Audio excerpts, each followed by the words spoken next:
박 여사님의 칠순 잔치에서 제 아들은 하객들이 가득한 자리에서 제 명의의 집을 선물로 내주었습니다. 저는 옆 테이블에 앉아 미소 지으며 박수를 쳤고 이준이 그녀의 옆에 서서 저희가 드리는 마음입니다라고 말하는 모습을 지켜봤습니다. 하지만 그 집은 제가 평생을 지켜온 목숨과도 같은 것이었습니다. 만약 어느 날 당신이 평생을 바쳐 보살펴온 사람들이 당신을 조금씩 정리하기 시작한다는 것을 알게 된다면 어떻게 하시겠습니까? 만약 답을 찾지 못했다면 제 이야기를 들어보시겠어요? 제 이름은 이진입니다. 오늘은 박 여사님의 칠순 잔칫날입니다. 처음에는 가지 않을까 생각했습니다. 결국 남의 집안일이니까요. 하지만 며느리 김서연이 직접 전화까지 걸어와 어머니, 저희는 한 가족인데 어머니가 안 계시면 서운하죠라고 말했습니다. 그녀가 그렇게 정중하게 말하니 제 마음속에 작은 온기가 피어나는 듯 했습니다. 솔직히 저는 그 여자를 마음속 깊이 좋아하지 않았습니다. 박 여사님은 영리한 사람이었고 평소 말과 행동에서 은근한 우월감을 드러내며 저를 갈보는 듯한 태도를 보였습니다. 하지만 저는 제가 그들에게 한 번도 폐를 끼친 적이 없다고 생각했습니다. 딸을 우리 집으로 시집 보낸 후 이 몇 년간 시어머니로서 제 역할을 다했다고 자부합니다. 명절 때마다 선물과 용돈을 주고 쓸 돈은 쓰고 양보할 것은 양보하며 단 한마디 불평도 하지 않았습니다. 저는 정말 너무 순진했습니다. 저는 적어도 이런 큰 날에는 이준의 친엄마로서 사돈족의 중요한 사람이 될 것이라고 생각했습니다. 잔치에 참석했습니다. 잔치는 서울 시내의 신라호텔에서 열렸습니다. 저는 그들에게 차로 오가는 수고를 끼치지 않으려 지하철을 타고 갔습니다. 제가 연회장문에 도착했을 때 잔치는 이미 시작되었습니다. 문 앞에는 박 여사님의 칠순잔치를 알리는 대형 현수막이 걸려 있었는데 결혼식보다 더 화려하고 시끌벅적해 보였습니다. 제가 안으로 들어서자 방 안은 사람들로 가득했습니다. 저는 한눈에 박 여사님을 발견했습니다. 그녀는 정중하게 큰 원탁상석에 앉아 있습니다. 머리는 한 올 흐트러짐 없이 세팅되어 있었고 입술은 피가 뚝뚝 떨어질 듯 붉은색 립스틱으로 칠해져 있었습니다. 그녀의 옆에는 몇몇 자매들이 앉아 있었고 서로를 치켜세우며 웃고 있었습니다. 저는 상석을 훑어봤지만 제 자리는 없었습니다. 엄마, 오셨어요? 이준이 재빨리 다가왔습니다. 그는 짙은 회색 정장을 입고 머리를 단정하게 빗어 넘겼으며 얼굴에는 웃음꽃이 가득했습니다. 제가 저쪽으로 모셔다 드릴게요. 벌써 자리 맡아놨어요. 그는 저를 이끌고 상석을 지나 벽 쪽의 작은 테이블로 갔습니다. 그곳은 6인용 작은 원탁이었고 이미 4명의 친척 어른들이 앉아 있었습니다. 제가 앉자 제 자리는 딱 주빈석을 등지는 곳이었습니다. 그 순간 제 심장은 누군가 차가운 물을 끼얹은 듯 했습니다.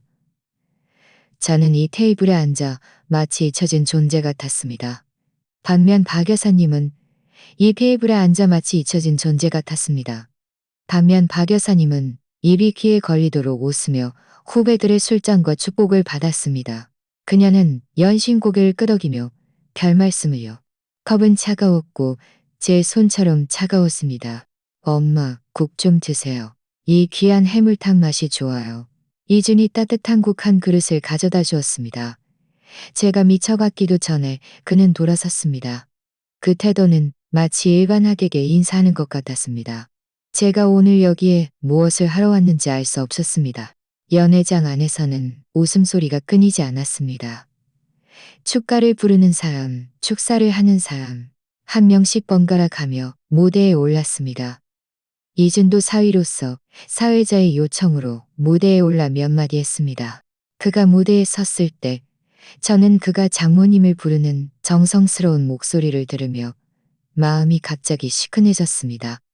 오늘은 제 장모님의 칠순 잔치입니다. 이준의 목소리는 맑았고 얼굴에는 웃음이 가득했지만 그의 눈은 한 번도 제 쪽을 보지 않았습니다. 오랫동안 어떤 선물을 드려야 저희 가족에게 그동안 베풀어 주신 것에 보답할 수 있을까 고민했습니다. 그는 잠시 멈칫하더니 옆에 섭니다. 오늘 저희 집 시내 중심의 고급 주상복합 아파트를 정식으로 장모님께 명예 이전해 드리려고 합니다. 칠순 선물로요. 장례는 순간 1초간 정적이 흘렀고 이내 왁자지껄한 소리로 바뀌었습니다.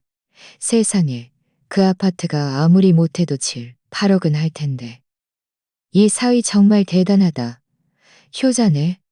이 장모님은 정말 복이 많으시다.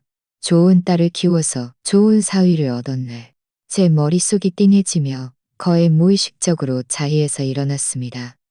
제 눈은 그가 들고 있는 등기부등본을 죽으림을 다해 쳐다봤습니다. 붉은색 표지에 금박 글씨. 제 심장은 무언가에 얻어맞은 듯했습니다. 그건 제 것이었습니다.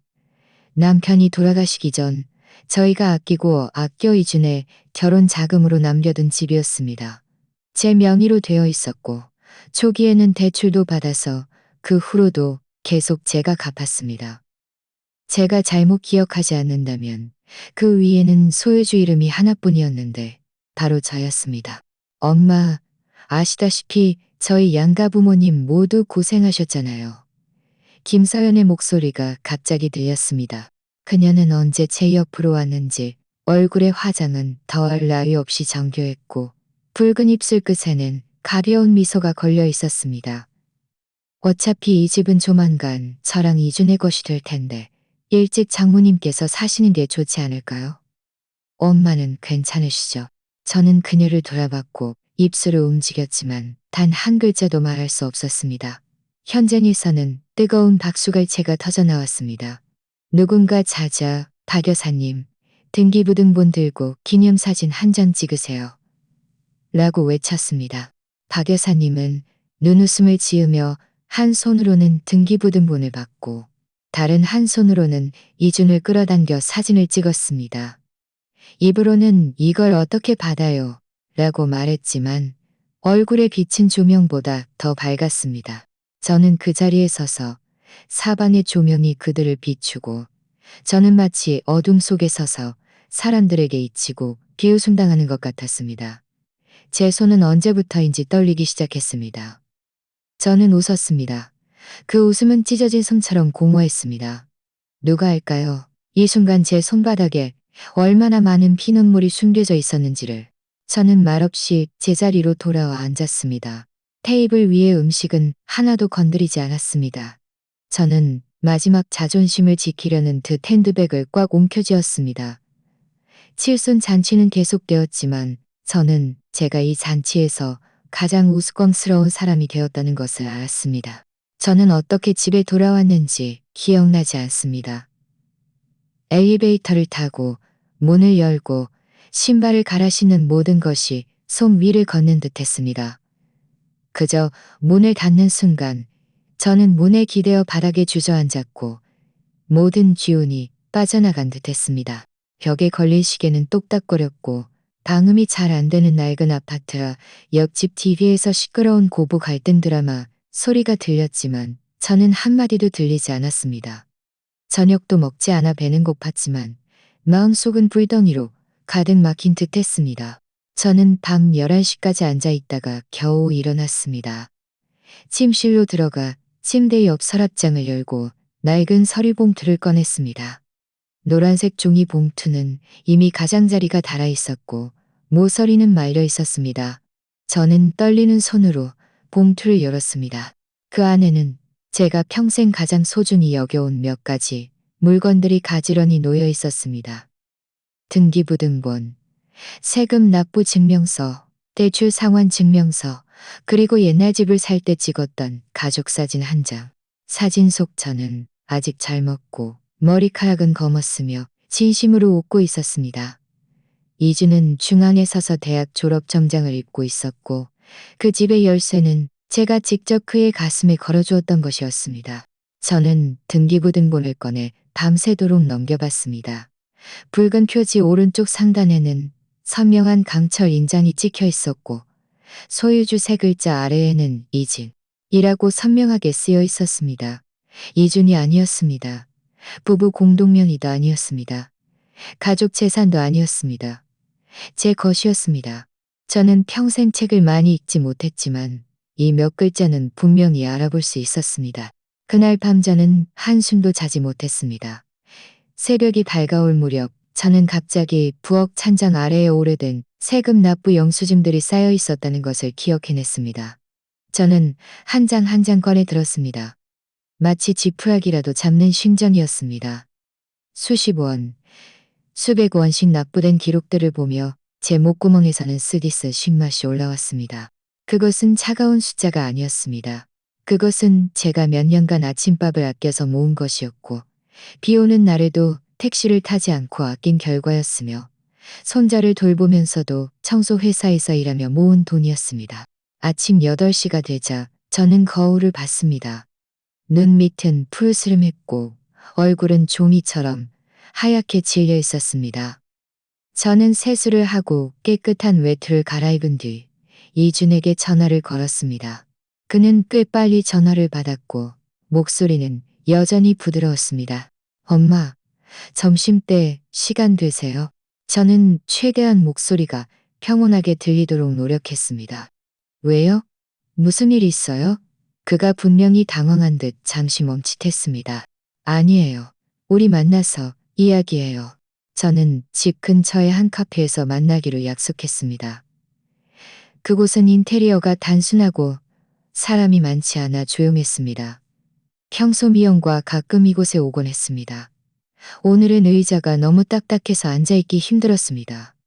이주는 15분 늦게 도착했습니다.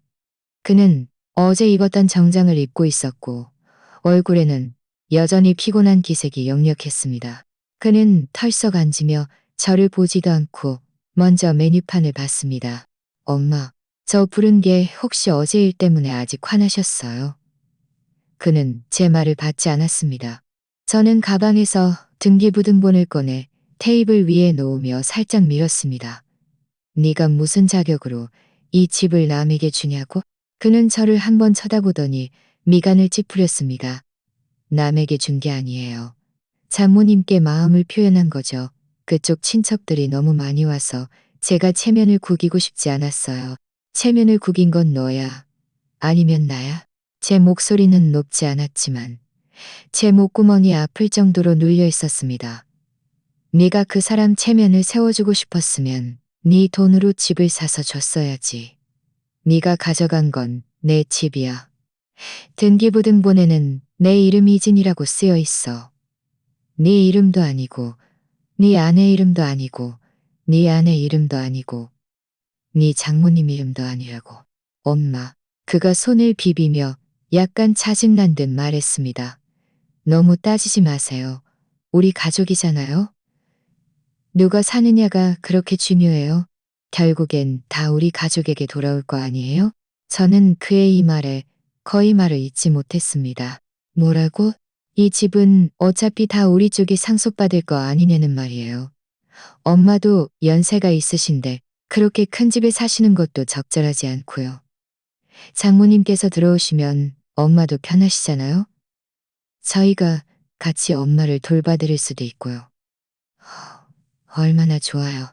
그 순간 제 머릿속이 윙하는 소리와 함께 터져나가는 듯했습니다. 저는 분명히 들었습니다. 그는 집은 조만간 다 자기들 것이라고 말했습니다. 저에게 묻는 것이 아니었고 동의를 구하는 것도 아니었습니다. 당연한 일이냐. 이미 삼켜버려 되돌려주지 않겠다는 태도였습니다. 내가 결정해. 저는 그를 노려봤고 눈가가 뜨거워지기 시작했습니다. 하지만 울고 싶지 않았습니다. 울면 정말로 지는 것이었습니다. 너 이 집이 어떻게 생겨난 건지 알아? 네 아빠가 살아계실 때 내가 3가지 일을 하면서 돈을 벌었어. 밤에는 배달 일을 하고 주말에는 남의 집 발레를 해주면서 겨우 첫 계약금을 모았어. 네가 대학 다닐 때는 내가 혼자 대출 갚으면서 매달 나 자신에게는 5억만 남겨뒀어. 네 장모님은 어떻게 오셨는데 그 사람이 언제 단 한 푼이라도 낸 적이 있어?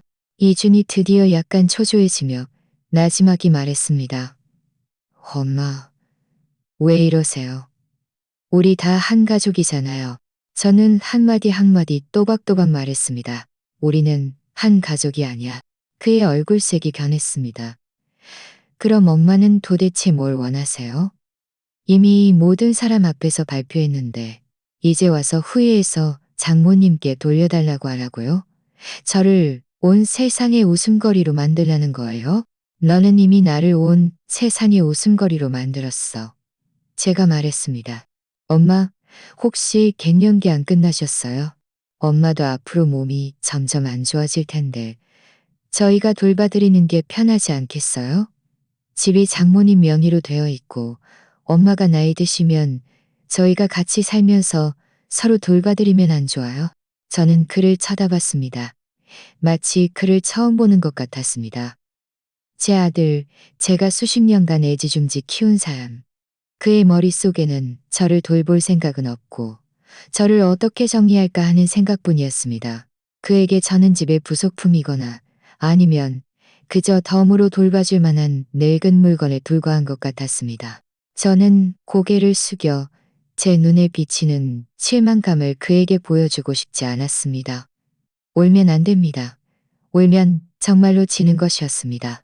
그의 휴대폰이 울렸습니다. 김서연이었습니다. 그는 전화를 받아 알았어. 바로 갈게라고만 말했습니다. 그리고 자리에서 일어나 제 어깨를 두드렸습니다. 엄마, 너무 신경 쓰지 마세요. 저 할 일 있어서 먼저 가볼게요. 다음에 또 얘기해요. 저는 고개를 들어 그를 봤습니다. 그는 이미 돌아서서 걸어가고 있었고 그의 뒷모습은 마치 남처럼 차가웠습니다. 저는 그 자리에 오랫동안 움직이지 않고 앉아 있었습니다. 커피는 식었고 창문으로 햇빛이 비치기 시작했습니다.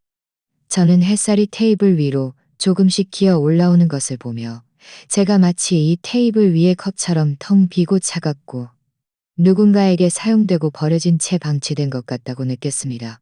저는 물건의 부속품일 뿐이었습니다. 저는 문득 한 가지 사실을 깨달았습니다. 저는 그저 그가 이심스는 더 이상 엄마가 아니었습니다. 저는 원래 스마트폰도 잘 다루지 못했습니다.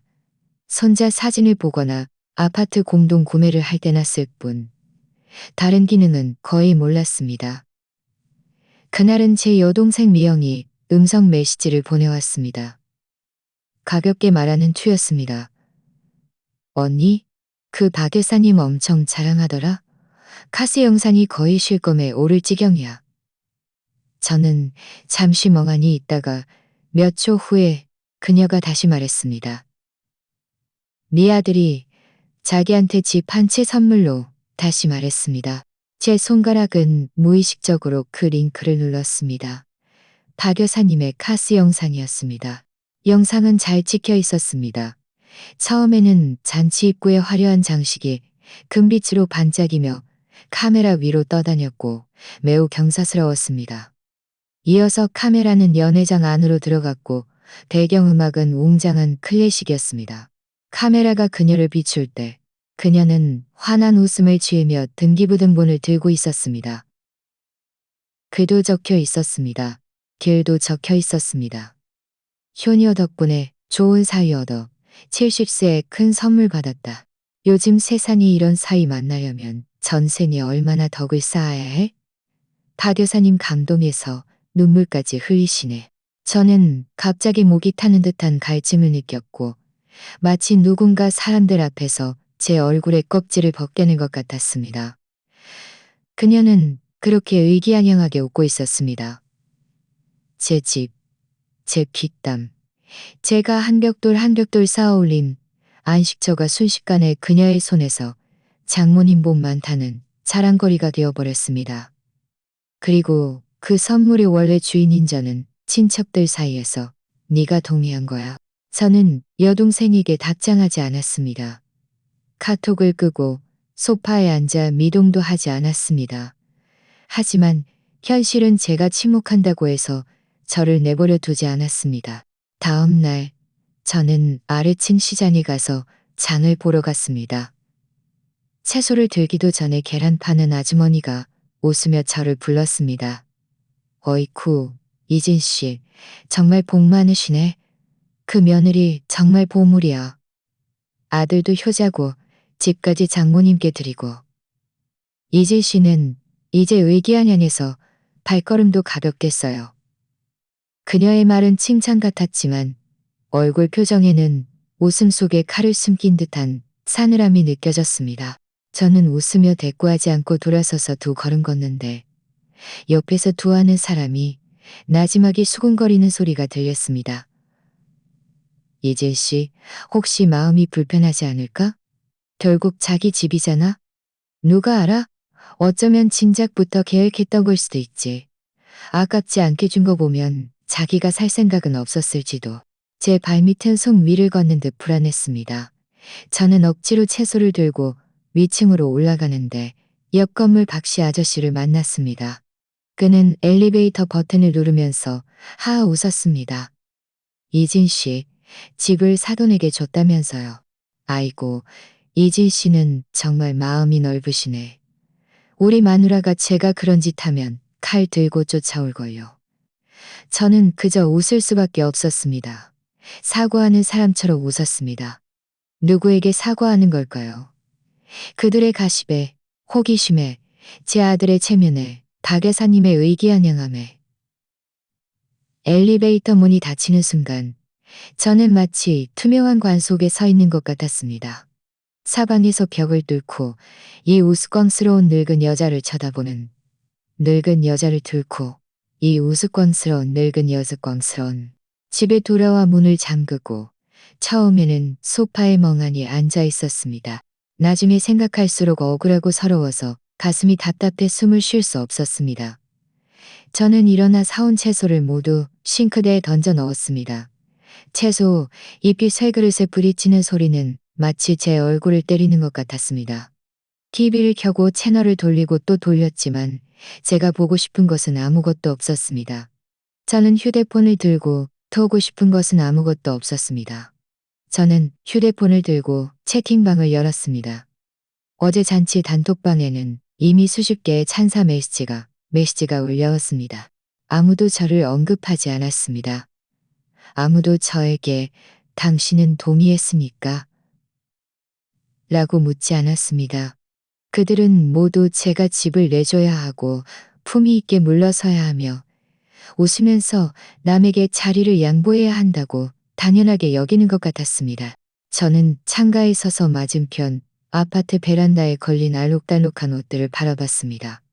햇살은 밝았고 공기 중에는 희미한 세탁세제 향이 떠다녔습니다. 저는 갑자기 숨이 막히는 듯했습니다. 나는 도대체 무엇인가? 생각에 잠겨 있는데 문 밖에서 열쇠 소리가 들렸고 문이 열렸습니다. 김서연이었습니다. 그녀는 배달 음식을 들고 들어오자마자 저를 보지도 않고 바로 부엌으로 들어갔습니다. 입으로는 노래까지 흥얼거렸습니다. 저는 그녀의 뒷모습을 노려보며 한마디도 할 수 없었습니다. 그녀는 배달 음식을 정리하고 나서야 저를 힐끗 쳐다봤습니다. 그녀의 눈빛에는 약간의 경멸이 서려 있었습니다. 엄마, 왜 그렇게 저를 보세요? 저는 이를 악물고 조용히 물었습니다. 그 아파트, 네 마음속에 조금도 불안하지 않아? 그녀는 마치 우스운 이야기를 들은 듯 눈썹을 치켜떴습니다. 엄마, 아직도 그 일 때문에 그러세요? 엄마는 항상 마음이 넓으셨잖아요. 왜 이제 와서 속이 좁아지셨어요? 제 머릿속이 윙 소리를 냈습니다. 저는 평생을 양보하며 살았습니다. 결혼할 때도 양보했고 산후조리할 때도 양보했으며 아이가 태어날 때도 양보했습니다. 밤에는 제가 다 돌봤고 아이가 학교 다닐 때는 제가 데려다주고 데려왔습니다. 그들이 직장을 바꿀 때는 제가 돈을 보태주었습니다. 저는 제가 돈을 보태주었습니다. 저는 제가 돈을 보태주었습니다. 저는 제가 엄마로서 며느리로서 도리를 다한다고 생각했습니다. 엄마, 저도 심한 말 하고 싶지는 않지만 밖에서는 엄마를 사리 분별 잘하는 어른이라고 말해요. 그 집을 정말 따지기 시작하면 너무 품격 없어 보이잖아요. 그녀는 말을 마치고 머리를 흔들며 방으로 들어갔습니다. 저는 거실에 서서 갑자기 이 집안의 모든 것이 제 것이 아닌 것 같았습니다. 저 샹들리에는 그녀가 골랐고, 저 소파는 그녀가 결정해서 샀고, 심지어 부엌 찬장 안에는 그녀가 좋아하는 분홍색 식기가 가득했습니다. 저는 마치 이 집에서 가장 불필요한 존재 같았습니다. 저는 떨리는 손으로 휴대폰을 꺼내 가장 익숙한 번호를 찾아 전화를 걸었습니다. 상대편은 금방 전화를 받았습니다. 미영아, 제 목구멍이 메었고 눈물이 끊어진 구슬처럼 뚝뚝 떨어졌습니다. 내가 너무 오래 살면 안 되는 거니? 전화 저편은 잠시 침묵했습니다. 미영의 목소리가 낮아졌습니다. 이진 언니, 울지 마. 나 지금 바로 갈게. 저는 아무 말도 하지 않고 전화를 끊었습니다. 사람이 너무 지쳐 울 기운조차 없을 때는 소리가 나지 않습니다. 그 며칠간 저는 집 밖으로 나가지 않았습니다. 휴대폰은 무음으로 해두었고 커튼은 항상 닫혀 있어 낮에도 불을 켜지 않았습니다. 움직이고 싶지 않은 것이 아니라 움직일 수 없었습니다. 온몸의 기운이 빠져나간 것 같았습니다. 아침밥도 먹지 않았고 점심밥은 잊어버렸으며 물도 마실 수 없었고 잠도 잘 수 없었습니다. 가끔 한밤중에 깨어나 찬장을 멍하니 바라보며 아들의 그 말을 떠올렸습니다.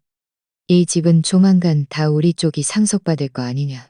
평생을 바쳐 남을 위해 카페트를 깔아주었는데 그들은 그 카페트를 받고 들어와서는 저에게 웃으며 환영하라고 요구하는 것 같았습니다. 미영은 제 곁에 유일하게 남아있는 사람이었습니다. 그날 아침 그녀가 두유와 꽈배기를 들고 들어왔을 때 저는 소파에 웅크리고 앉아 멍하니 있었습니다. 머리는 헝클어져 있었고 세수도 하지 않은 상태였습니다. 그녀는 별말 없이 두유를 제 손에 쥐어주며 마셔. 너 턱이 얼마나 뾰족해졌는지다 라고 말했습니다. 저는 받지 않고 그저 그녀의 눈을 쳐다보며 물었습니다. 내가 너무 물렀니? 그녀는 꽈배기를 내려놓고 제 옆에 앉았습니다. 그녀의 눈빛은 갑자기 매우 진지해졌습니다. 이진 언니, 물렸던 게 아니야. 언니가 너무 착했던 거지. 하지만 언니, 이제는 인정에 얽매일 때가 아니야. 그들이 언니 머리 위에 무대를 차려놓고 춤을 추면서 언니의 목숨을 가지고 자기들 연극을 하는 거야. 저는 제 손을 내려다봤습니다. 뼈마디가 굵고 피부는 거칠었습니다. 이 손으로 아이를 위해 30년간 설거지를 하고 빨래를 했는데 결국은 덤으로 돌봐줄 노후 대책 취급을 받았습니다. 내가 어떻게 해야 해? 내가 그 집을 다시 빼앗아 올 수 있을까? 그녀는 저를 바라보며 눈을 빛냈습니다. 할 수 있어. 언니 혼자가 아니잖아. 언니 최지훈 변호사 잊었어? 내 사촌 동생 아직 법률사무소에서 일하잖아. 이런 일에 아주 능숙해. 지금 안 찾으면 언제 찾겠어? 최지훈 변호사라는 이름을 듣자 제 마음이 조금 놓이는 듯 했습니다. 최지훈 변호사를 만난 적이 있습니다. 미영의 사촌 동생이고 30대 초반에 안경을 쓰고 말도 조리 있게 잘하는 사람이었습니다. 예전에 우리 아파트 단지에서 밀린 월세 관련 소송을 도와준 적이 있는데 꽤 믿음직한 사람이었습니다. 미영은 제 머리를 빗겨주면서 바로 전화를 걸어 다음 날 오전에 만나기로 약속했습니다. 그날 밤 저는 오랜만에 잠을 잘 잤습니다. 아침에 일어나 거울을 봤을 때 저는 일부러 흰 블라우스를 갈아입고 머리를 단정하게 빗고 립스틱까지 발랐습니다. 누구에게 보여주기 위함이 아니라 제 자신을 위해서였습니다. 저는 이 내가 아직 나 자신을 위해 살아볼 수 있는지 보고 싶었습니다. 우리가 만난 날 최지훈 변호사는 법률사무소 회의실에서 우리를 맞이했습니다. 차는 연하게 우려져 있었고 공기 중에는 종이 냄새가 가득했습니다. 이진 아주머니, 너무 긴장하지 마세요. 그는 노트북을 꺼내 저를 보며 말했습니다. 미영 씨가 대략적인 상황을 말씀드렸어요. 아주머니께서 구체적으로 집 문제에 대해 말씀해 주세요.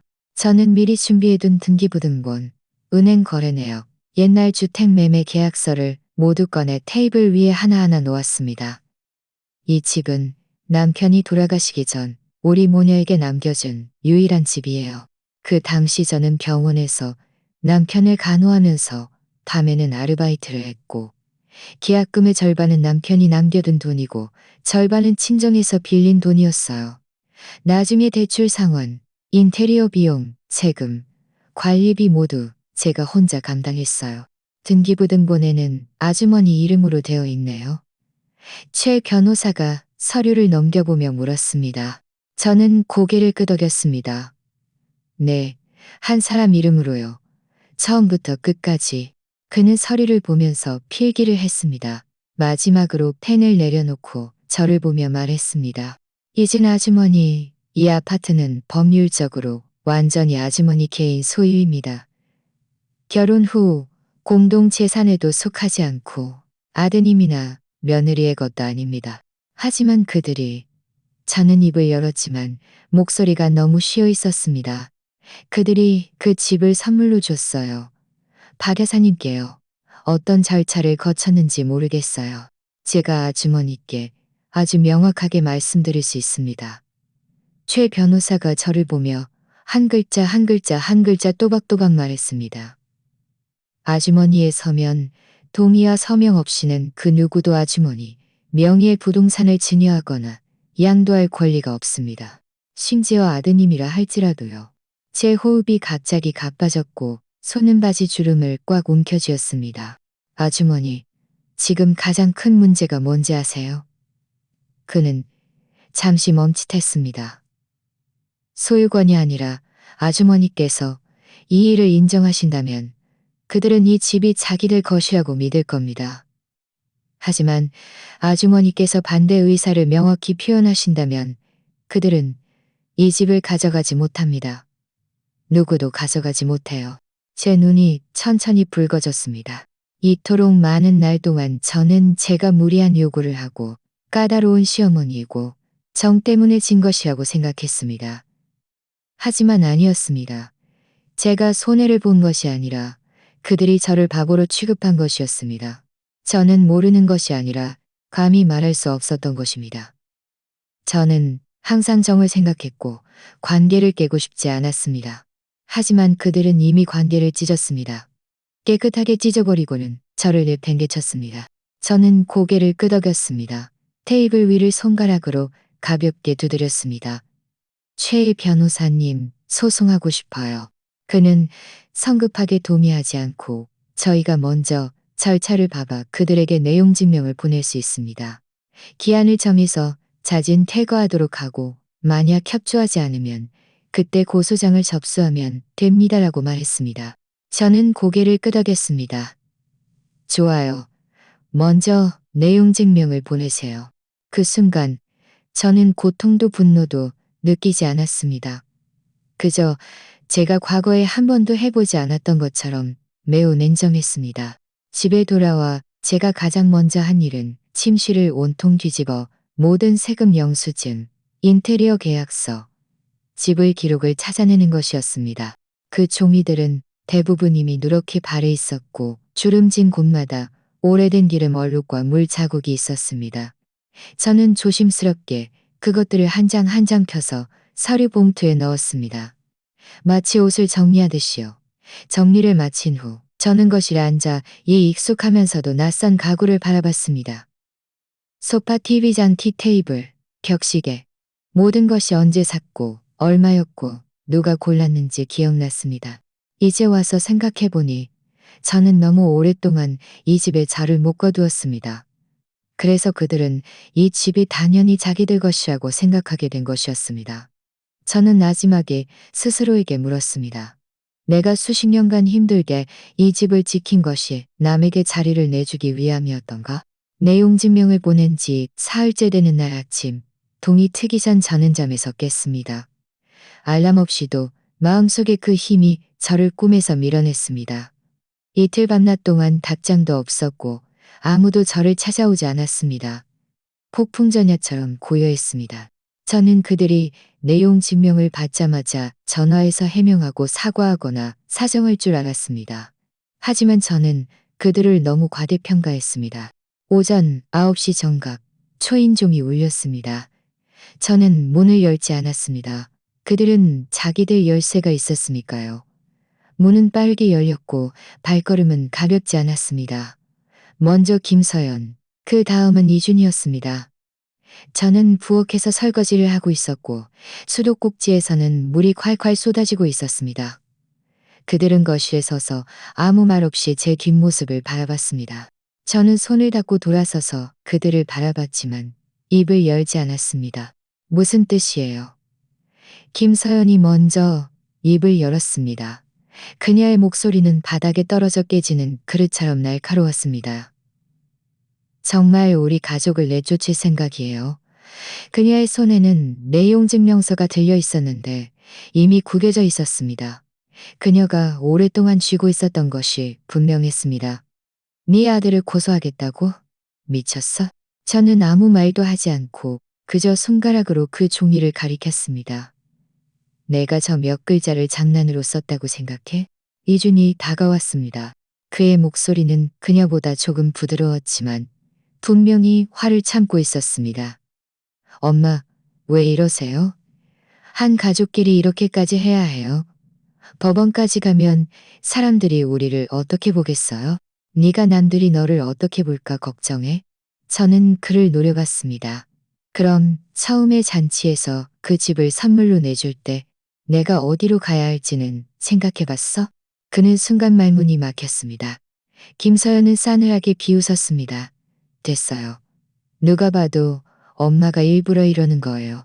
엄마는 우리 엄마가 잘 나가는 거 보고 질투 나서 옛날 일 들추고 얼굴 찡그리고 불쌍한 척하는 거잖아요. 저는 화가 나서 오히려 웃었습니다. 이 집이 옛날 일이니? 내 남편이 남겨준 거야? 내가 혼자 벌어서 만든 거야? 내가 수십 년간 빨래하고 밥하고 아껴 쓰고 아껴서 얻은 거라고. 네가 옛날 일 다 없던 일로 만들 수 있어? 이준이 손을 뻗어 저를 잡으려 했습니다. 엄마, 진정하세요. 엄마 마음이 힘든 건 알지만 결국 우리는 한 가족이잖아요. 뭐든 상의할 수 있잖아요. 상의? 저는 그의 눈을 노려보며 한 글자 한 글자 또박또박 말했습니다. 그럼 너는 잔치 당일에 왜 나한테 상의하러 오지 않았어? 등기부등본을 들고 남에게 인심 쓰듯 선물할 때는 네 엄마가 동의하는지 생각해봤어? 그는 고개를 숙이고 아무 말도 하지 않았습니다. 제 마음속의 분노가 목구멍까지 치솟았고 오랫동안 놀러왔던 말이 마침내 터져 나왔습니다. 너희들이 내 얼굴을 찢어버릴 때는 내가 아직 얼굴이 남아있는지 생각해봤어? 공기는 순식간에 고요해졌습니다. 그 순간 저는 더 이상 떨리지 않았습니다. 두렵지 않아서가 아니라 더 이상 두려워할 것이 없었기 때문입니다. 제 눈은 그들을 노려봤고 목소리는 매우 낮았지만 한 글자 한 글자가 단단했습니다. 너희들은 나를 뭐라고 생각했니? 현금인 줄기? 관리인? 누구든 함부로 할 수 있는 집주인 할머니? 너희들은 기억해. 오늘부터 이 집은 내 것이야. 누구의 체면도 아니고 어떤 자식의 효심도구도 아니야. 내 것이라고. 김서연은 이 말을 듣고 눈빛에 분노가 스쳤습니다. 좋아요. 그렇게 하고 싶다면 우리도 분명히 말하죠. 엄마가 우리 엄마한테 집을 안 준다면 앞으로 한율이도 볼 생각 마세요. 한율은 제 손자였습니다. 6살이고 제가 튀겨주는 닭강정을 가장 좋아했습니다. 학교에서 돌아올 때마다 제일 먼저 집으로 달려와 할머니 집에서 맛있는 냄새나 라고 말했습니다. 제 가슴이 쿵 하고 내려앉았습니다. 그녀는 제가 마음이 약해진 것을 눈치채고 즉시 몰아붙였습니다. 엄마가 직접 선택하세요. 아니면 아이가 중요해요. 아니면 아이가 중요해요. 엄마가 이렇게 나오면 나중에 한유리가 저는 깊이 숨을 들이쉬고 식탁을 붙잡았습니다. 제 평생 가장 약한 부분은 아이였습니다. 하지만 이제 알았습니다. 제가 다시 약해지면 이 집은 앞으로 그들의 것이 될 것이고 제 손자도 제 것이 아니라 그들이 언제든 저를 위협할 수 있는 패가 될 것이라는 것을요. 저는 허리를 고추 세우고 그들을 바라봤습니다. 한유리를 아끼지만 나는 너희들의 현금인 출기도 아니고 네 엄마의 보모도 아니야. 너는 아이를 인질로 삼는다고 생각하겠지만 너는 틀렸어. 아이는 자라면 알게 될 거야. 지금 네가 아이를 가지고 나를 위협하는 것은 네가 내놓을 만한 다른 것이 없다는 것만 증명할 뿐이야. 김서연의 얼굴색이 변했습니다. 너무 잔인하네요. 저는 그녀를 무시하고 돌아서서 서랍장에서 서류 뭉치를 꺼냈습니다. 이 서류는 이미 변호사에게 제출했어요. 집은 가압류 신청될 거고 강제 집행을 신청할 겁니다. 만약 3일 안에 이사 나가지 않으면 법원에서 만납시다. 이준이 쾅 하고 테이블을 쳤습니다. 컵이 덜컹거리며 흔들렸습니다. 미쳤어. 정말 미쳤어. 저는 그를 바라봤고 눈가에 눈물이 고였지만 웃었습니다. 내가 미친 건 너희들이 만든 거야. 너희들이 나를 벽으로 몰아붙여서 매일 참고 웃어야 했어. 너희들이 사람들 앞에서 내 얼굴을 짓밟고 효도라고 말할 때 너희들은 나에게 동의했는지 물어봤어? 너희들이 인심 쓰고 싶을 때는 왜 미치지 않았어? 이제 내가 저항하니까 너희들은 나를 미쳤다고 소리치는구나. 제 목소리는 높지 않았지만 방 안전체가 고요해졌습니다. 그들은 침묵했습니다. 저도 더 이상 말하지 않았습니다. 저는 깨달았습니다.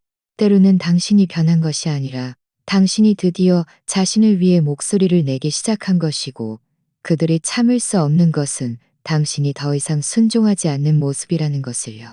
김서연의 얼굴은 잿빛이었습니다. 알았어요. 그럼 우리는 갈게요. 그녀는 돌아서서 침실로 들어가 짐을 챙기기 시작했습니다. 입으로는 여전히 불평을 늘어놓았지만 저는 듣지 않았고 듣고 싶지도 않았습니다. 손자 한유리가 이사 가던 날 그는 한마디도 하지 않았습니다.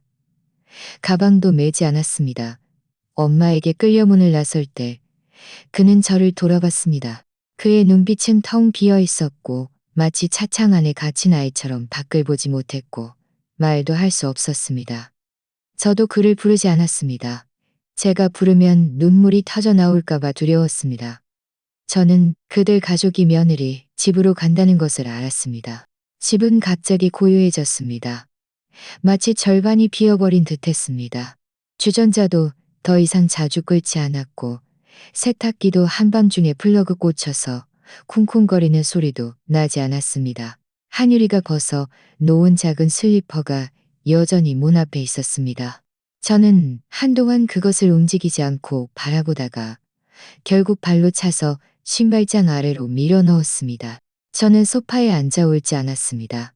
늙으면 울지 않고 소란 피우지 않는 것이 가장 큰 감정 조절입니다. 예전에는 제가 참기만 하면 그들이 저를 이해해 줄 것이라고 생각했습니다.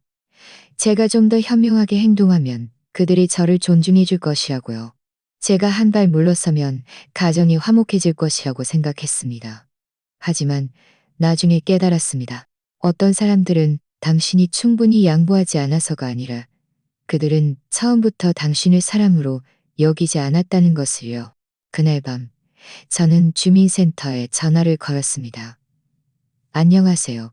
우리 동네 독거 노인을 위한 돌봄 프로그램이 있는지 문의하고 싶습니다. 상대편 직원의 목소리는 매우 친절했습니다. 제 나이와 상황을 물어보고는 돌봄 대상자로 등록할 수 있다고 말해주었습니다. 매달 자원봉사자가 방문하여 돌봐주고 정부에서 설립한 노인 생활 계좌를 신청하여 의료비와 기본적인 생활비를 신청하여 의료비와 기본적인 생활비로 신청하여 안전하고 독립적이며 통제 가능합니다.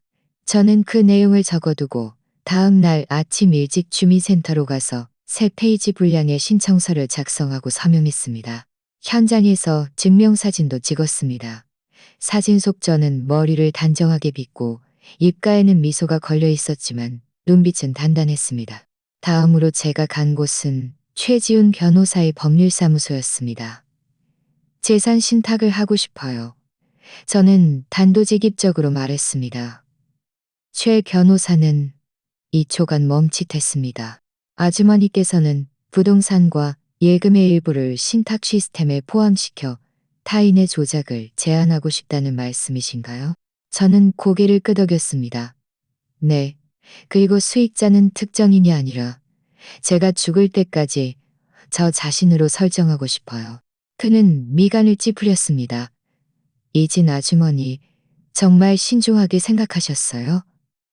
이는 나중에 아드님 태도가 갑자기 바뀌더라도 이 돈과 집에는 더 이상 손댈 수 없다는 것을 의미합니다.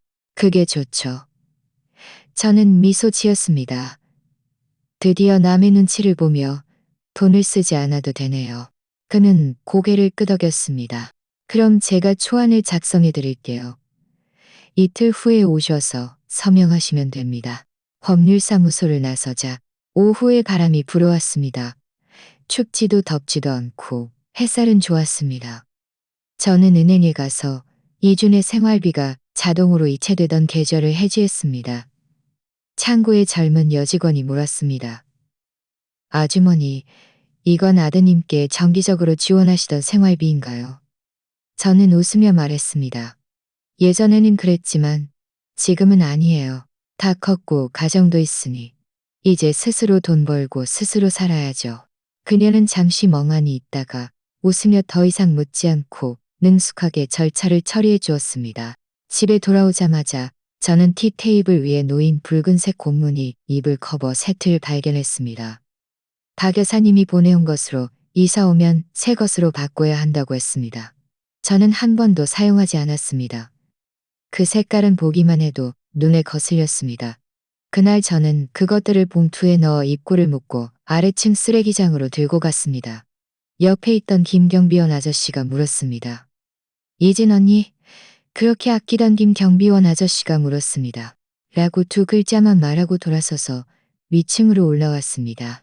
집에 돌아와 저는 두꺼운 가족 앨범을 꺼냈습니다. 식탁에 앉아 한 장 한 장 넘겨봤습니다. 이준이 태어났을 때부터 대학 졸업까지, 그가 여자친구를 처음 데려왔을 때부터 한유리 100일 사진까지.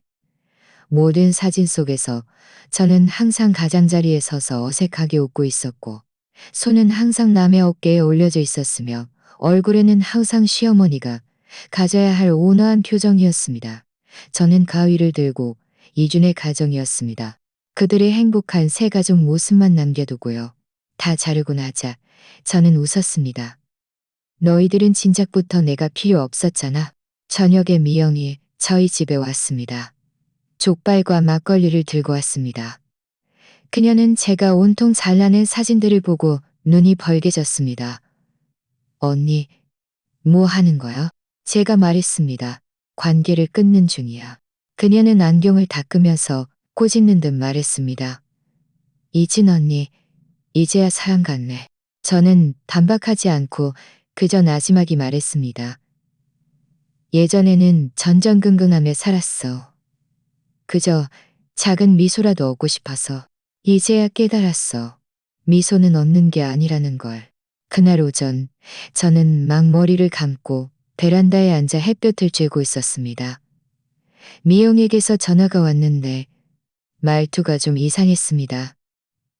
이진 언니, 박 여사님 새벽부터 언니 아파트 아래층에 와 있어. 언니 집 문 앞에서 1시간 가까이 서 있네. 제 마음이 쿵 하고 움직였습니다. 얼마 안 가서 초인종이 울렸습니다. 저는 모른 척하지 않고 일어나 문을 열었습니다. 과연 박 여사님이었습니다.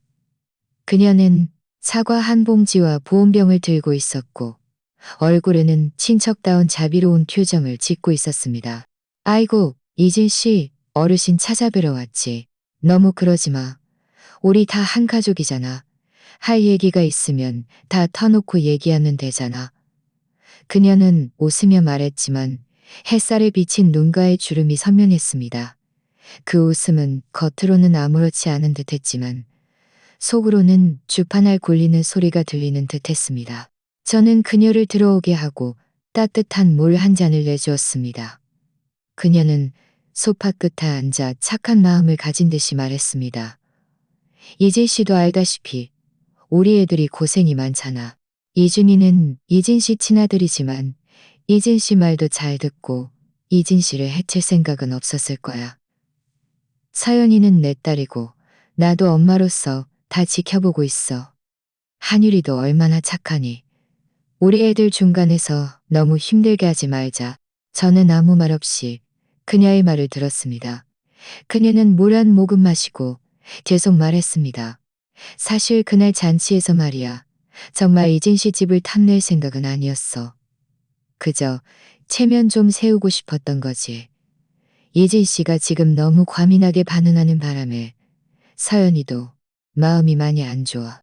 우리 다 나이 들었는데 굳이 일을 너무 크게 만들 필요 없지 않겠어? 저는 그녀의 겉으로는 부드럽지만 속으로는 강한 얼굴을 노려보며 차갑게 웃었습니다. 당신 말이 맞아요. 한 가족끼리 감정을 상하게 해서는 안 되죠.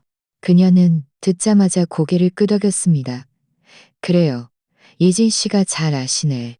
하지만 저는 이어서 말했습니다. 그럼 당신은 그날 잔치에서 나를 온 세상이 웃음거리로 만들 때 감정을 상하게 할 생각은 없었나요? 당신이 웃으면서 그 등기부등본을 가져갈 때 나라는 한 가족이 어디로 가야 할지는 생각해 봤나요? 그녀의 얼굴 표정이 미묘하게 변했습니다. 마치 누군가에게 뺨을 맞았지만 화를 낼 수 없어 억지로 웃는 듯 했습니다. 아이고, 그때 이준이가 효심을 보인 건데 내가 어떻게 거절할 수 있었겠어. 이진 씨, 지금도 여기에 살고 있잖아. 우리 앞으로 서로 한 발씩 양보하고 이진 씨도 나이 들었으니 모든 걸 다 편하게 생각하면 좋잖아. 이진 씨도 나이 들었으니 라는 네 글자를 듣자 제 마음속에 누군가의 수시개로 심장을 찌르는 듯 했습니다. 저는 냉정하게 대답했습니다. 당신 말이 맞아요. 제가 너무 편하게 생각했죠. 그래서 당신들이 연극 한 편을 다 찍게 놔뒀던 거예요. 이제 더 이상 관객으로 있고 싶지 않아요. 그녀의 입꼬리가 시룩거렸습니다. 막 뭐라고 말하려는데 침실 문이 갑자기 움직였습니다. 저는 돌아보니 김서연이 서 있었습니다. 그녀는 휴대폰을 들고 아무렇지 않은 척 우리 쪽으로 걸어왔습니다.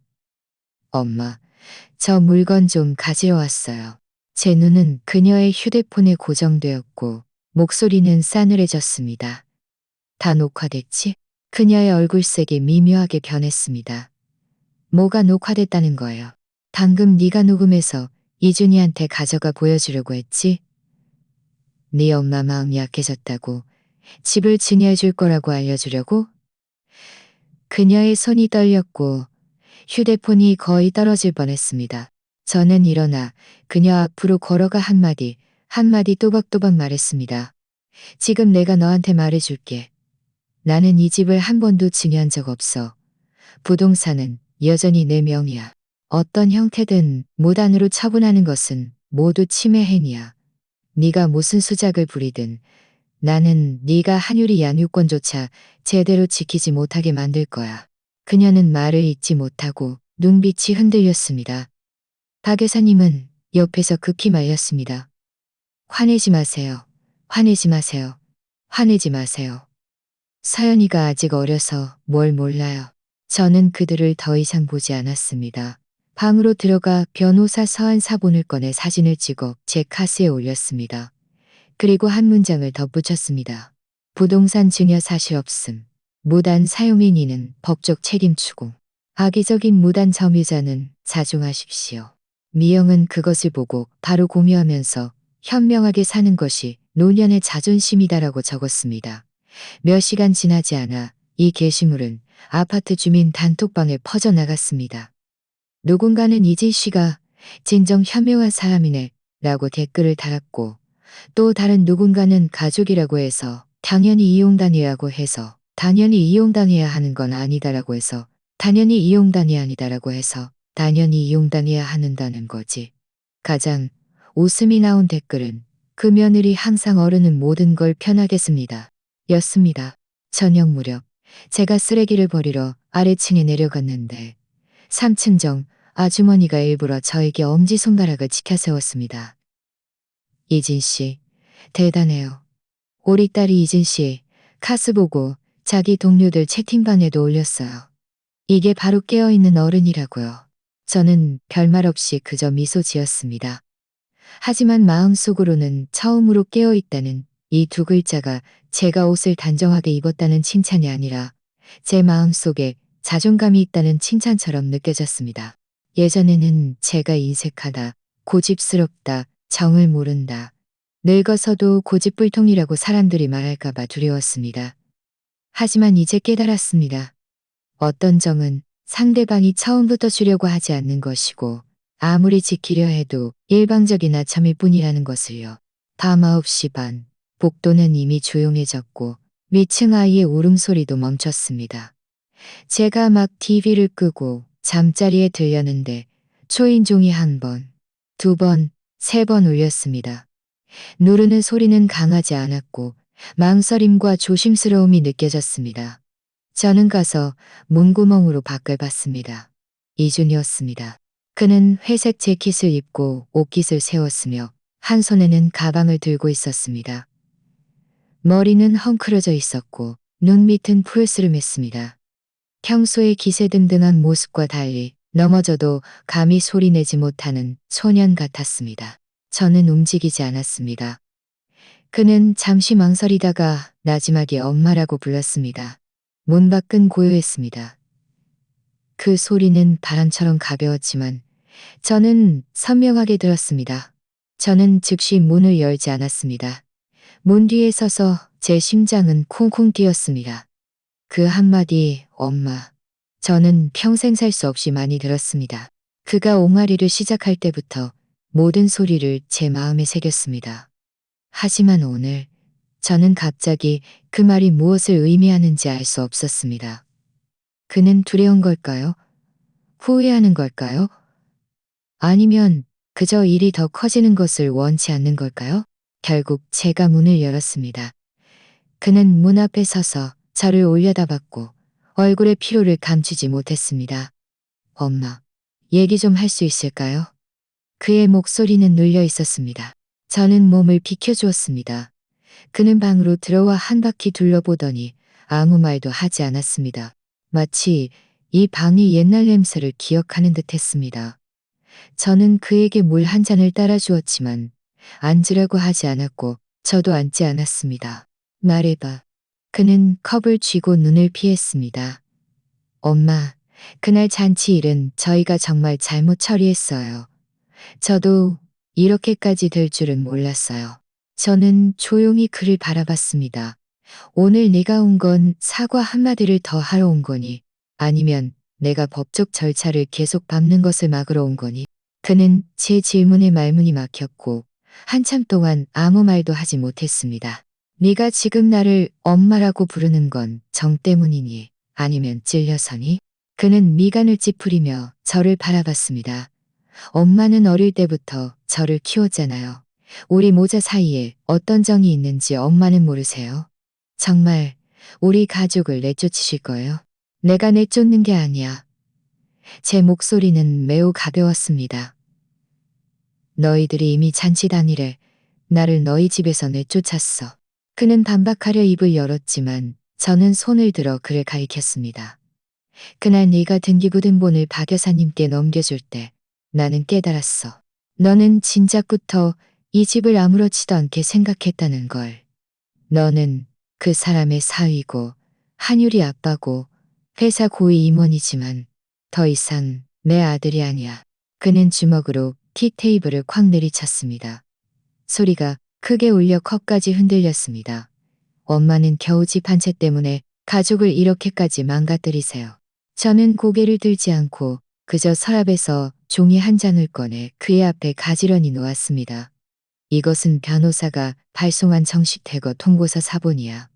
내일부터 나는 법원에 강제 집행을 신청할 거야. 너희들은 법적으로 더 이상 이 집의 거주자가 아니야. 그는 종이를 들었고 그의 손은 떨렸습니다. 정말 한치의 여지도 안 주시는 거예요? 한유리는 어떻게 생각할지 엄마는 생각해봤어요? 제 눈이 시큰했습니다. 한유리, 제 착한 손자. 학교에서 돌아오면 항상 할머니, 오늘 1,000원짜리 젤리 먹었어요. 라고 말했던 아이. 그의 웃음, 그의 작은 손.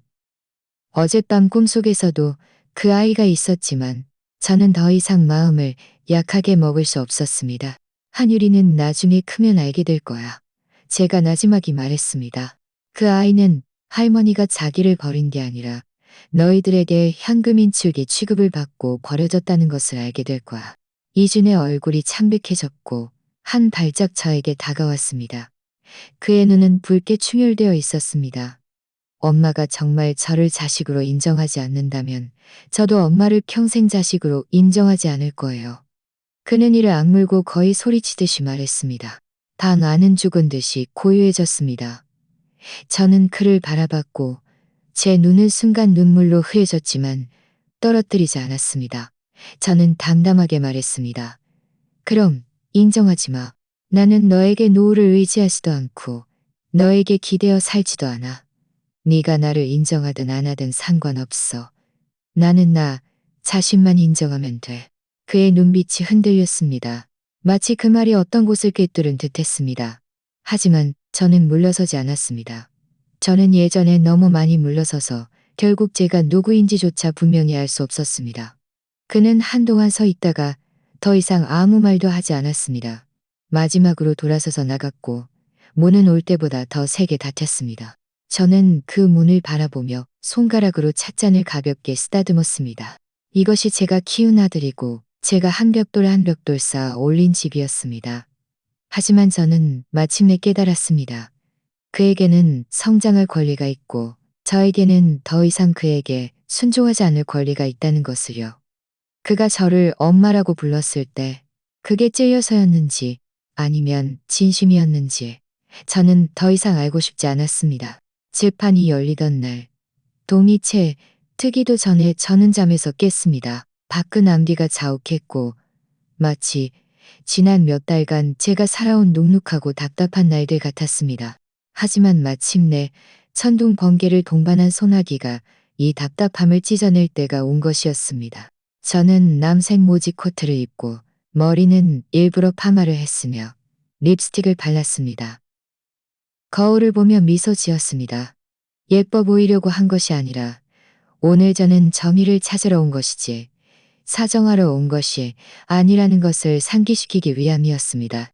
최 변호사는 아침 일찍 법원 문 앞에서 저를 기다리고 있었습니다.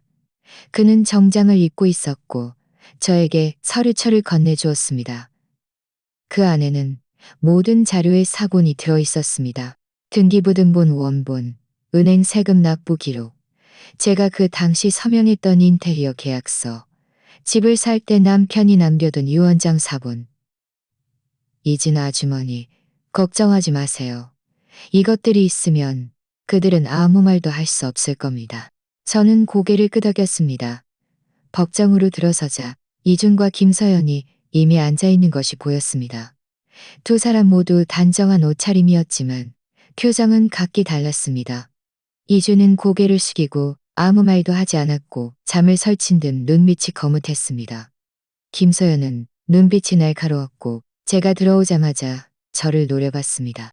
저는 그들을 보지 않고 최 변호사 옆에 앉았습니다. 최 변호사가 일어나 명확한 목소리로 말했습니다. 저희 의뢰인 이진 여사는 본 사건 부동산의 유일한 합법적 소유주입니다. 현재 증거에는 첫째, 등기부등본 원본이 있어 소유권이 명확히 귀속됩니다. 둘째, 주택구매 미수리 비용 명세가 이진 여사 개인 계좌에서 지출되었음을 보여줍니다.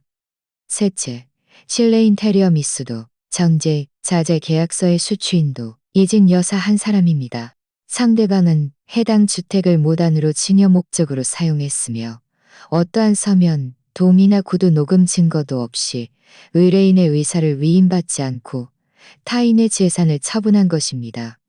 이 행위는 악의적인 무단 점유에 해당합니다. 판사는 고개를 끄덕이며 자료를 검토했습니다. 저는 고개를 들어 상대편을 바라봤습니다. 아들은 침울한 얼굴로 아무 말도 하지 않았습니다. 김서연은 참지 못하고 일어나 말했습니다. 저는 그 집이 시어머니 명의로 되어 있는지 몰랐어요. 이준이 명의인 줄 알았어요. 잔치, 선물도 이준이가 준비한 거예요. 그녀는 모든 책임을 회피하며 단 한마디 사과도 하지 않았습니다. 이준이 드디어 입을 열었습니다. 목소리는 너무 낮아서 제가 못 들은 줄 알았습니다. 저는 엄마가 괜찮다고 생각했어요. 어릴 때부터 저를 아껴주셨고 그동안 저희 가족이 거기에 살았는데도 반대하지 않으셨으니까요. 그건 내가 몰랐기 때문이야. 제가 입을 열었습니다. 목소리는 매우 평온했습니다. 나는 그때 네가 그 집을 선물로 내줄 줄은 전혀 몰랐고 내 것을 가지고 남에게 인심을 쓸 줄은 더더욱 몰랐어. 판사는 망치를 두드리며 양측은 질서를 유지해 주십시오. 라고 말했습니다. 이어서 몇 분간의 교차 신문이 이어졌습니다. 최 변호사는 차분하게 상대방의 변론을 반박했습니다. 심지어 판사가 서면 증여계약서가 있는지 물었을 때 이주는 2초간 멍하니 있다가 고개를 저었습니다. 본 법원은 해당 부동산의 소유권이 이진 여사에게 귀속됨을 확인합니다. 원고는 어떠한 증여계약서에도 서명한 적이 없으며 명확한 의사표시 행위가 없었고 소유권 이전 등기도 이루어지지 않았습니다. 또한 지불 증명서도 없으므로 이는 무단 처분 행위로 간주되며 무효입니다. 주택 소유권은 이진 여사에게 귀속됩니다. 가족 구성원 이준, 김서연 및 관련 동거인은 3일 이내에 이사를 완료해야 하며 기한 내에 이행하지 않을 경우 강제 집행이 이루어질 것입니다. 재판장의 목소리에는 감정이 없었지만 제 눈은 순간 흐려졌습니다. 기뻐서 오는 것이 아니라 드디어 숨통이 트이는 것 같았기 때문입니다. 그들 가족의 얼굴은 모두 극도로 굳어졌습니다. 박 여사님은 재판에 참석하지 않았지만 나중에 들으니 법원 문 앞에서 그들을 기다리고 있다가 결과를 보고 얼굴이 창백해졌다가 파래졌다가 하며 다방을 들고 돌아섰다고 합니다. 김서연은 계속 고개를 숙이고 있었고 퇴장할 때 저에게 다가와 뭐라고 말하려 했지만 마음속에는 분노가 없었습니다. 그저 한 문장만 떠올랐습니다. 대저 한적인 협상은 변호사를 통해 진행해 주십시오. 그녀는 멈칫하며 네가 나를 미워하는 건 네가 더 이상 쉽게 얻어낼 수 없기 때문이야. 판결 확인서가 제 손에 쥐어졌을 때 예상보다 가벼웠습니다. 테이블 저편에 이주는 저를 보지 않았고 눈빛은 텅 비어 움직이지 않았습니다. 제가 확인서에 제 이름을 쓰고 도장을 찍은 후 일어나 그에게 나지막이 말했습니다. 이번에는 내가 너희에게 다시 나를 상처 입힐 기회를 주지 않을 거야. 법원 판결이 발효된 지 닷새째 되는 날, 김서연이 한유리를 데리고 와 남은 잡동사니 몇 개를 가져갔습니다. 저는 나가지 않았습니다. 그들에게 인사도 하지 못하게 했고 대응할 생각도 없었습니다. 저는 부엌 문 앞에 서서 현관문이 열리고 닫히는 소리, 짐 상자가 굴러가는 소리, 그리고 김서연이 나지막이 한유라, 물건 함부로 만지지 말라고 말하는 소리를 들었습니다. 커튼은 걷혀 있었고 햇살은 거실 바닥에 얼룩덜룩하게 쏟아져 내렸습니다. 눈부셨습니다. 그것은 그들이 이리저리 오가며 잡아남긴 발자국이었습니다. 그들이 떠난 후 저는 문을 닫고 문 잠금 장치를 바꿨습니다. 이제 저에게는 저만을 위한 열쇠가 하나뿐입니다. 저는 인테리어 팀을 고용하여 거의 10년간 사용했던 낡은 소파를 치우고 티테이블을 치웠으며 커튼도 짙은 남색에서 미색으로 바꿨습니다. 집 전체가 순식간에 밝아졌습니다. 베란다의 식물들도 모두 바꿨습니다. 예전에는 그들이 좋아하던 스킨답 소스를 키웠고 한유리는 플라스틱 공룡을 넣어두기도 했습니다. 이제 저는 난초 2분, 스파이더 플랜트 2분, 그리고 산세베리아 1분을 키웁니다. 벽에 걸려있던 가족 사진은 모두 치웠습니다. 대신 그림을 걸었습니다. 풍경화도 추상화도 아니었습니다. 안본지족이라고 쓰인 서의 작품이었습니다. 꽃 시장에서 이로만 원 주고 산 손글씨였습니다. 집안은 훨씬 조용해졌습니다. 어떤 사람들은 집이 비면 쓸쓸하다고 말하지만 저는 사람이 있어도 당신을 사람으로 여기지 않을 때가 진정 쓸쓸하다고 생각합니다. 이제 이 집에 저 혼자 남았지만 오히려 활기찬 듯합니다. 밤에는 냄비와 그릇이 자유롭게 부딪히는 소리가 나고 제가 요리하는 냄새를 싫어하는 사람도 없습니다. 세탁기는 제가 원하는 시간에 아무 때나 돌립니다. 예전에는 며느리가 한유리 시력에 안 좋다고 해서 비스듬히 놓아야 한다고 주장했지만 이제는 제가 원하는 대로 놓습니다. 그날 저는 노인 여행단체에 등록하여 경주로 가기로 했습니다. 미영이 같이 가야 했지만 갑자기 손주를 돌봐야 해서 갈 수 없게 되었습니다. 그래서 저는 혼자 갔습니다. 두렵지 않았다고 하면 거짓말입니다. 이 나이에 해외여행은커녕 지하철도 길을 잃은 적이 있었습니다. 하지만 저는 그래도 갔습니다. 미리 지도 앱을 다운로드했고 가이드의 도움을 받아 카카오페이 결제도 배웠습니다. 숙소 프런트의 QR코드도 누구보다 빨리 스캔했습니다. 손가락이 아직 유연하지 않았지만 아무도 도와주지 않을 때 저는 연습을 게을리하지 않았습니다. 단체 여행에는 70대 할머니가 한 분 계셨는데 어디를 가든 사진을 찍으셨습니다. 그녀가 제 사진을 한 장 찍어주면서 말했습니다. 이진 씨, 그 옷 입으니 정말 기품 있어 보여요. 누가 봐도 함부로 대할 사람이 아니네요. 저는 미소 지었습니다. 처음으로 기품 있다는 이 두 글자가 제가 옷을 단정하게 입었다는 칭찬이 아니라 제 마음에 당당함이 있다는 칭찬처럼 느껴졌습니다. 돌아오던 날 차가 시내로 들어서기도 전에 휴대폰이 울렸습니다. 화면에 그의 이름, 그 익숙한 두 글자가 뜨자 제 손끝이 저릿저릿했습니다. 저는 받지 않았습니다. 벨소리가 다 울리기도 전에 저는 그 번호를 차단했습니다. 감정 없이 지우듯이, 감정 없이 지우듯이, 감정 없이 지웠듯이, 감정 없이 지우듯이, 감정 없이 지웠습니다. 예전에는 이 행동이 두려웠습니다. 그가 제가 매정하다고, 속이 좁다고, 늙어서도 앙심을 품는다고 말할까봐 늙어서도 앙심을 품는다고, 늙어서도 앙심을 품는다고 말할까봐. 집에 돌아와 저는 국화차를 우려 베란다에 앉아 햇살이 천천히 창가로 기어 올라오는 것을 바라봤습니다. 새소리가 들리고 바람이 베란다 커튼을 스쳤습니다. 온 집안이 새로 태어난 듯 했습니다. 제가 평생을 지켜온 집은 마침내 제 손으로 돌아왔고 저는 평생 처음으로 진정으로 저 자신에게 속하게 되었습니다. 이진의 이야기는 여기까지입니다. 그녀는 타고나게 강인한 사람이 아니었습니다. 그저 평범한 노인이었습니다. 한때 모든 마음을 자식에게 쏟았고 태를 끼칠까봐 두려워했고 정을 모른다고 할까봐 늙어서도 고집스럽다고 할까봐 두려워했습니다. 하지만 자신이 인심 쓰는 도구, 취급을 받는다는 것을 알았을 때 그녀는 더 이상 참지 않았습니다. 한때 가장 가까웠던 사람들은 한 명은 냉담함으로 다른 한 명은 술수로 그녀를 구석으로 몰아붙였습니다. 칠순 잔치의 외부인에서 법정에서 자신의 집을 되찾기까지 그리고 문 잠금 장치를 바꾸고 스스로 KTX를 타고 QR코드를 스캔하는 법을 배우기까지 이제는 누구와 싸우려 한 것이 아니었습니다. 그녀는 그저 마침내 자신을 위해 좀 더 잘해주기 시작한 것입니다. 만약 당신도 비슷한 아픔을 겪었거나 혹은 모든 것을 편하게 생각하라는 말에 발목 잡혀 있다면 당신이 혼자가 아니라는 것을 알았으면 합니다. 당신도 이진처럼 감히 거절하지 못하는 것에서 거절하는 법을 배우고 남에게 필요로 하는 존재에서 스스로 홀로 사는 것을 선택할 수 있습니다. 타고나게 강한 사람은 없습니다.